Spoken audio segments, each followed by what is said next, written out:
To the untrained eye, there appears to be countless sloughs, marshes, and small ponds scattered across the prairie landscape.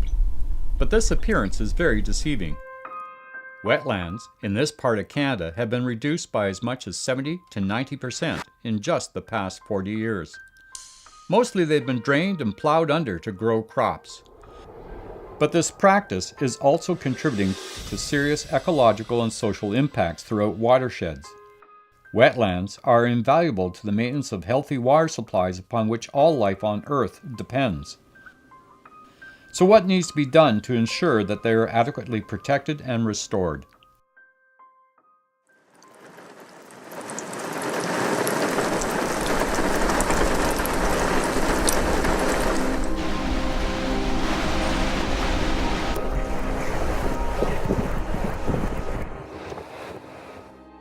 We were an area that was probably under-equipped for the kinds of water that came to us. There was people that were stranded in their homes, they couldn't get out. We don't have a creek here even, so the thought that we would be flooded out in town was almost unimaginable. The biggest challenges that we have are things that are beyond our control, and certainly one of those is the events of the last 4 years. And the causes of those, I guess, are open to debate. Climate change is being talked about as one. I do believe the aggressive drainage policies that have been allowed to happen in other areas. Manitoba in particular was facing significant flooding concerns on the Assiniboine. It was brought to a point with the 2011 flood, reinforced by the 2014 flood, which was a rainfall event. I think part and parcel of the problem has been the fact that we being the agricultural component, want to move volumes of water off our land in a big hurry in the springtime. But we're not pointing fingers at any one area or one jurisdiction. People for the most part don't see the bigger picture. They're worried about their own farmland, but they don't stop to consider the impact of multiple people operating on that premise. So you get multiple people worried about just their farmland, and by the time you get to downstream, you've got a big impact.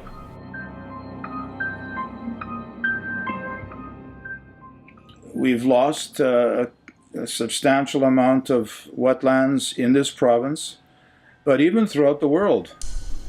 And without really understanding, exactly what they're doing for our water supplies.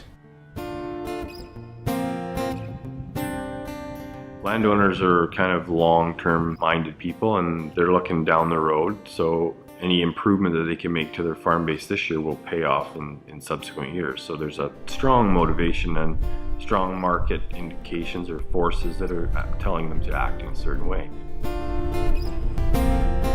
I've got some areas that my father drained many years ago that right now there's a 55 bushel canola crop per acre sitting on that land.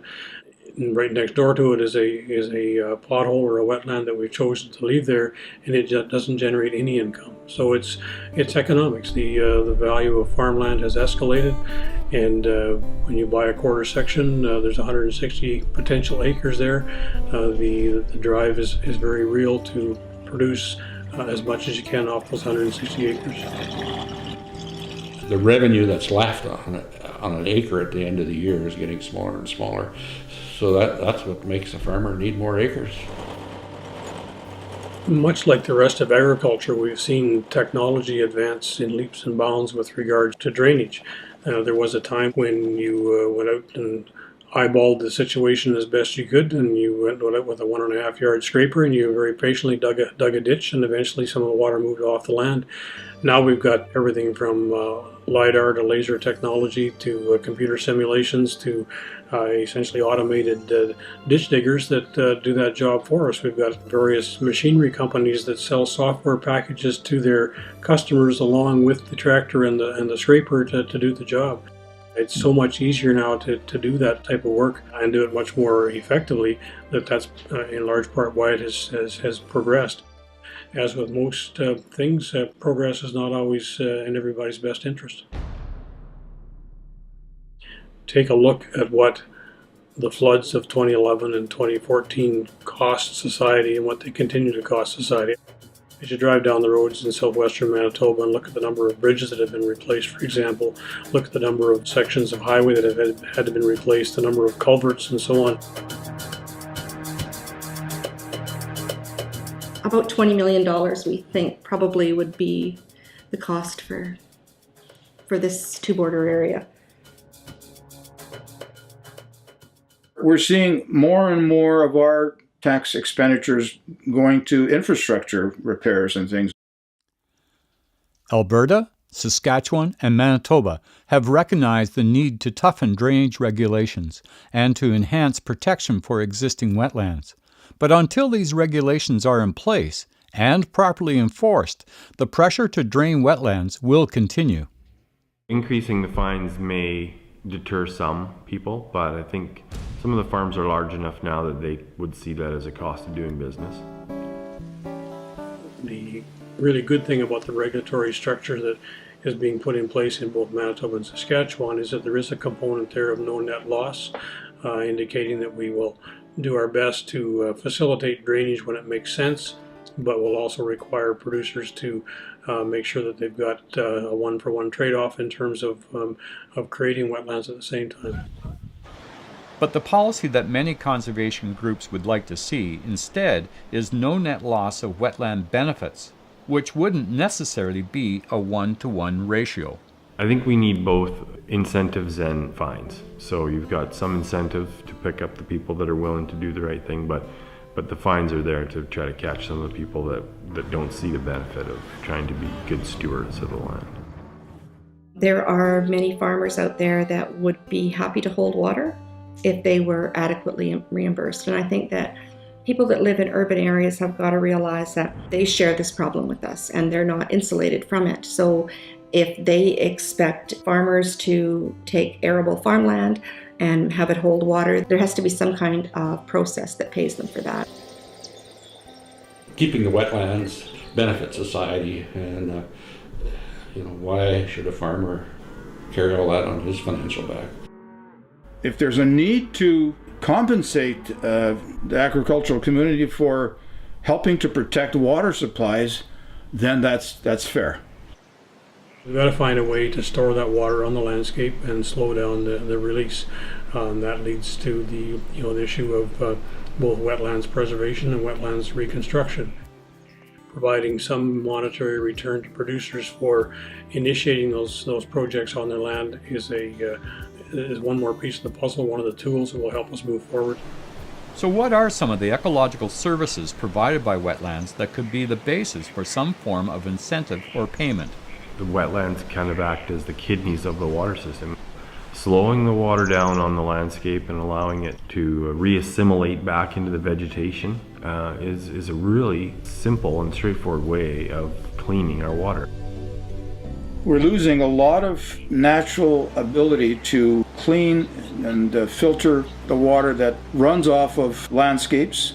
So we're losing that ability to retain nutrients, retain sediments, and to help maintain and sustain our water quality. The end results of the whole drainage system at Lake Winnipeg and the algae blooms there, and I get in trouble, and I keep saying it's a good thing that we have these algae blooms in Lake Winnipeg, or otherwise we wouldn't do sweet nothing about it. There are algal blooms in many, many lakes, and so it's not simply a Lake Winnipeg problem. Talking to the urban dweller about the economic return to the producer for draining a piece of wetland doesn't carry much weight, but talking to them about the impact of improper water management on their beachfront carries considerable weight. While removing nutrients that promote algal blooms is an important service provided by wetlands, there is another vital function that often goes unnoticed. Wetlands are critical to maintain groundwater pools called aquifers. By holding water in one place for prolonged periods of time and allowing it to soak in. A great many people on the prairies depend upon aquifers for their drinking water. The vast majority of the jurisdictions within the basin utilize groundwater as their source of potable drinking water, and to date very little activity has taken place on that front. We don't see what's happening under the ground, and So someday it's going to turn on the tap and there won't be any water there because we've not recharged the aquifer. And I guess when there's no water in the tap, then we'll realize what the value of water is. Although the wetlands are swollen right now, there will be times in my future where we're in a drought situation and you'll rely on those wetlands for advantageous stock watering situations or just the diversity of plant life that those wetlands allow to occur. Wetlands, without a doubt, are key elements in providing habitat, biodiversity. We fail to understand just how important they are. Things are becoming more variable, more insecure, and that's because we're losing our environment. All those parts of the environment that lead to stability and sustainability. And so that's our choice. If it's a choice, what then needs to be done to protect and restore wetlands across the prairies? Certainly, more funding to adequately monitor and enforce regulations and to support payment for ecological service programs would be extremely helpful.